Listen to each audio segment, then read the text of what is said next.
Assalamualaikum warahmatullahi wabarakatuh. Selamat bertemu kembali Bapak Ibu dimanapun berada. Semoga semuanya dalam keadaan sehat, sejahtera, tak kurang suatu apapun. Baik, untuk Bapak Ibu yang baru bergabung, silahkan untuk jangan lupa tekan like, subscribe, dan jangan lupa nyalakan lonceng agar Bapak Ibu selalu mendapatkan notifikasi video-video terbaru dari saya. Baik Bapak Ibu, eh, dengan diberlakukannya Permen Pan RB nomor 1 tahun 2023 bahwa kita tidak lagi menyusun dupak untuk mendapatkan kredit, maka dalam SKP yang di e-kinerja ini kita sudah tidak lagi dalam penyusunannya, kita tidak lagi antara SKP dengan dupak itu harus sama. Seperti kita ketahui dulu bahwa ketika kita mengajukan dupak, menyusun dupak, poin-poin atau unsur-unsur yang kita ajukan di SKP itu harus sama dengan yang di dupak. Nah, seperti dalam lampiran di dupak setahun dulu itu kan ada lampiran 2, lampiran 3, dan lampiran 4 yang semuanya uraian kegiatannya ini harus sesuai dengan yang ada di dupak. Nah, karena kita sudah tidak menggunakan dupak dengan berlakunya Permen Pan RB nomor 1 tahun 2023 yang baru ini, maka kita ketika menyusun SKP di e-kinerja, nah kita sudah tidak ada kaitannya dengan dupak. Jadi kita sudah lepas, sudah tidak digunakan lagi dupak. Nah, untuk itu ketika kita nanti mau menyusun SKP di e-kinerja, saya sudah membuatkan satu draft atau membuat kerangka agar mempermudah ketika nanti kita memasukkan ke dalam e-kinerja. Nah, saya sudah membuat RHK. Nah, dengan RHK yang saya buat seperti ini, nanti ketika kita memasukkan dalam e-kinerja, kita hanya tinggal copy paste. Maka dari itu tujuan membuat RHK seperti ini untuk mempermudah saja ketika nanti kita tinggal memasukkan ke dalam e-kinerja. Nah, Bapak Ibu, ini nanti RHK-nya yang kita buat ini menyesuaikan dengan RHK pimpinan yang diintervensi setelah pimpinan membuat RHK. Nah, karena kita sebagai guru, untuk yang lain, tenaga fungsional yang lain dari instansi lain nanti bisa menyesuaikan. RHK guru tidak jauh beda dengan tupoksi guru. Jadi RHK yang saya buat ini berisi tupoksi guru.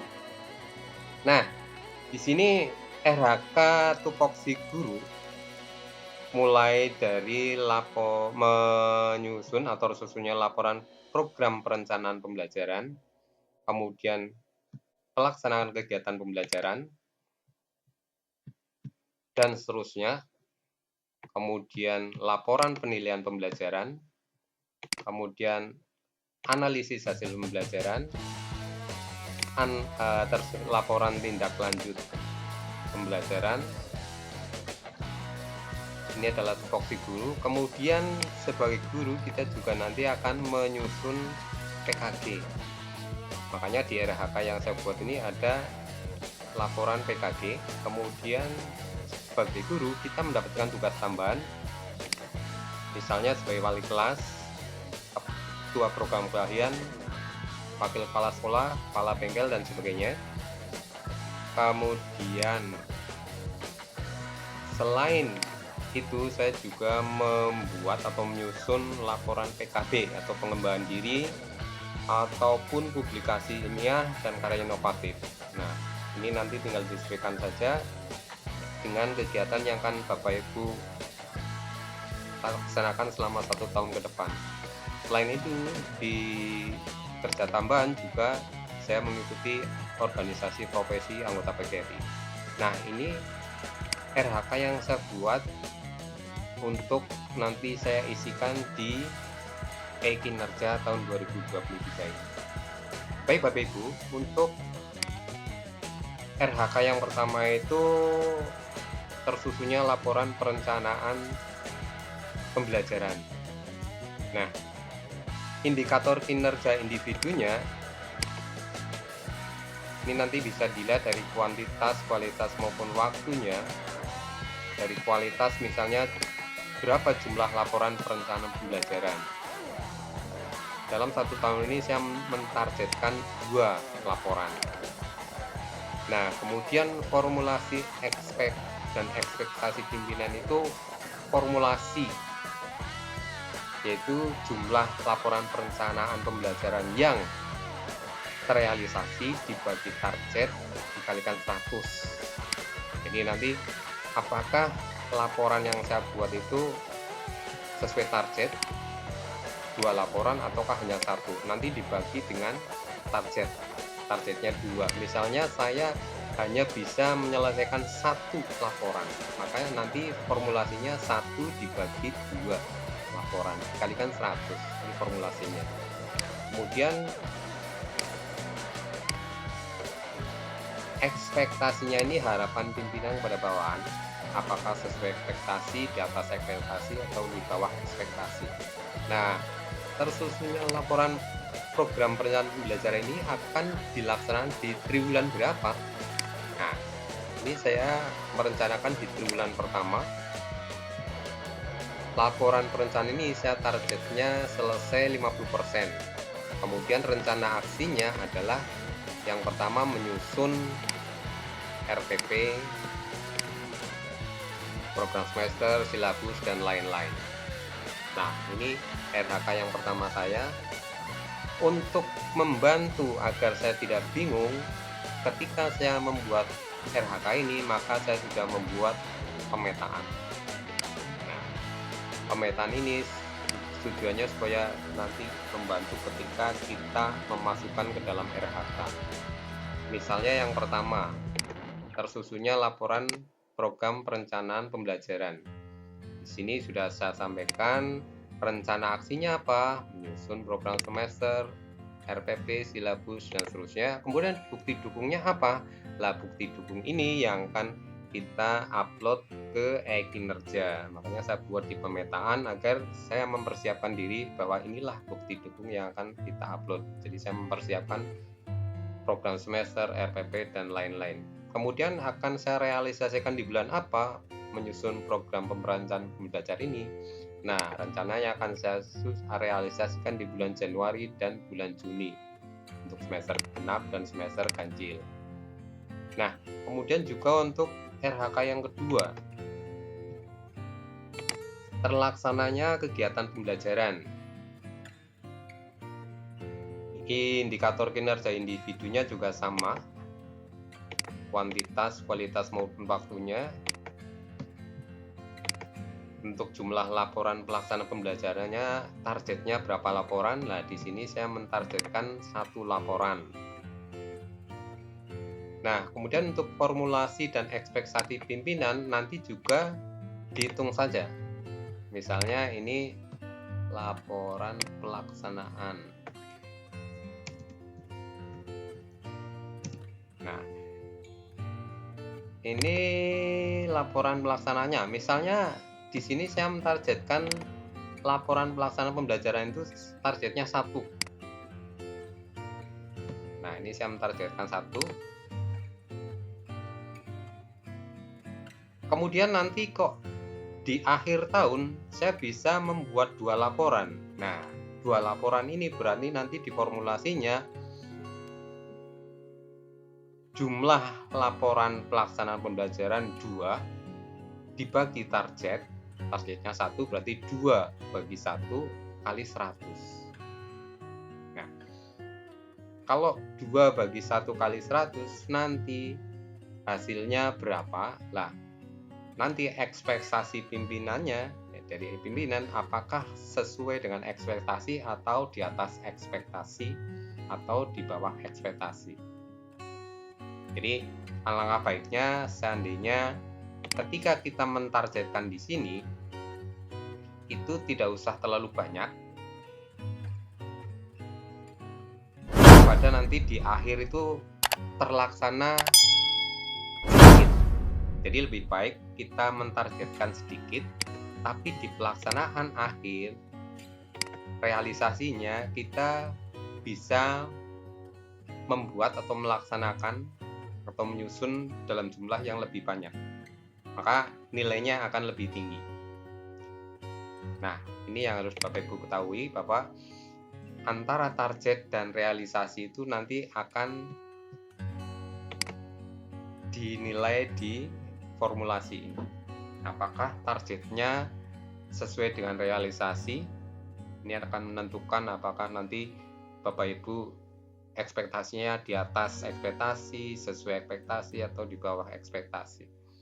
Nah, untuk terlaksananya kegiatan pembelajaran ini saya rencanakan di triwulan 1, 2, 3, dan 4 karena pelaksanaan pembelajaran kan berlangsung terus. Selain bulan Juni dan Desember itu kan sudah mulai anak-anak libur, siswa libur. Nah, kemudian saya mentargetkan jumlah pelaksanaan pembelajaran ini saya targetnya 80%. Karena kemungkinan besar kan ada hari-hari yang tidak efektif atau hari-hari yang digunakan untuk kegiatan siswa di sekolah, misalnya pemilihan ketua OSIS, pentas seni, dan seterusnya. Makanya saya hanya mentargetkan 80% saja. Kemudian rencana aksinya apa? Rencana aksinya adalah melaksanakan kegiatan pembelajaran.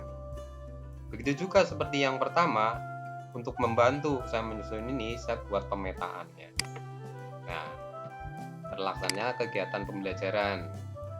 Di sini rencana aksinya adalah melaksanakan kegiatan pembelajaran.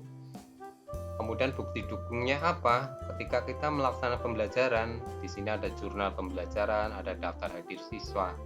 Nah, ini mau dilaksanakan di bulan apa? Ini di bulan Januari, Februari, Maret, April, Mei, Juli. Nah, dari realisasi bulan ini hanya untuk membantu saja supaya nanti kita bisa memasukkan ke triwulan berapa. Misalnya untuk Januari berarti triwulan pertama. Nah, bulan Juni berarti triwulan kedua. Untuk Januari, Februari triwulan pertama, 2, 3, 4, dan seterusnya. Oke, itu Bapak Ibu cara menyusun RHK. Ini pelaksanaan pembelajaran begitu terus sampai laporan analisis, kemudian tindak lanjut, kemudian selain tupoksi guru juga ada laporan hasil PKG. Nah, di laporan hasil PKG ini indikator kinerja individunya adalah jumlah laporan PKG, targetnya adalah 1 laporan. Formulasinya nanti juga seperti di atas, jumlah laporan dibagi target kali 100. Lah, untuk laporan PKG ini akan dilaksanakan di triwulan berapa? Ini saya rencanakan di triwulan 3 dan 4, targetnya adalah 90%. Kemudian rencana aksinya adalah menyusun dokumen PKG dan melaksanakan PKG. Kita bisa lihat di pemetaan untuk membantu. Nah, ini tersusunnya laporan PKG. Rencananya akan dilaksanakan di bulan September dan bulan Oktober. Untuk dokumen pelaksanaan PKG di bulan September, laporan hasil PKG di bulan Oktober. September berarti di triwulan ketiga, Oktober di triwulan 4. Nah, ini untuk membantu saya ketika memasukkan dalam RHK. Nah, itu juga yang seterusnya ke bawah. Misalnya tersusunnya dokumen wali kelas, tugas tambahnya sebagai wali kelas, ataupun sebagai waka, ataupun sebagai ketua program keahlian, ketua lab, dan sebagainya. Ini caranya juga sama, cara membuat indikator kinerjanya, berapa jumlah dokumen wali kelasan, nanti formulasinya targetnya 1 dokumen, apakah tercapai nanti di akhir tahun itu satu dokumen atau tidak ada dokumennya sama sekali. Ini akan menentukan nilai kinerja Bapak Ibu. Kemudian akan dilaksanakan di triwulan berapa dan berapa targetnya dokumen wali kelas ini. Kemudian rencana aksinya adalah menyusun dokumen wali kelas sesuai dengan tipe pemetaan untuk membantu tersusunnya dokumen wali kelas.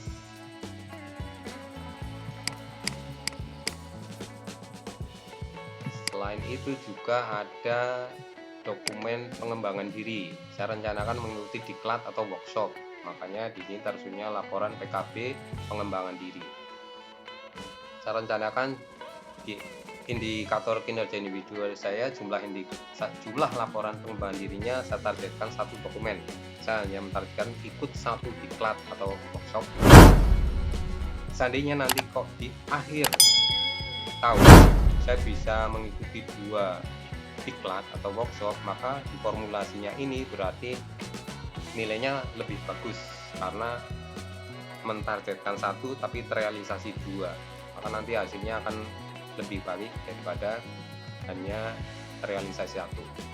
Nah, ini akan dilakukan di triwulan berapa? Saya rencanakan di triwulan 3, targetnya 85%. Kemudian rencana aksinya adalah melaksanakan kegiatan workshop atau diklat.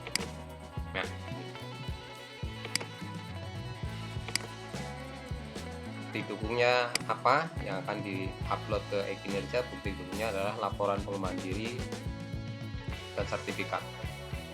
Begitu Bapak Ibu cara membuat RHK untuk membantu sebelum dimasukkan atau diisikan ke e-kinerja.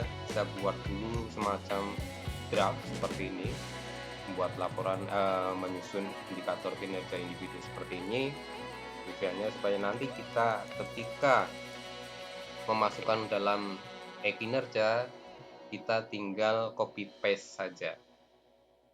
Baik Bapak Ibu, hanya itu saja yang dapat saya sampaikan. Terima kasih. Assalamualaikum warahmatullahi wabarakatuh.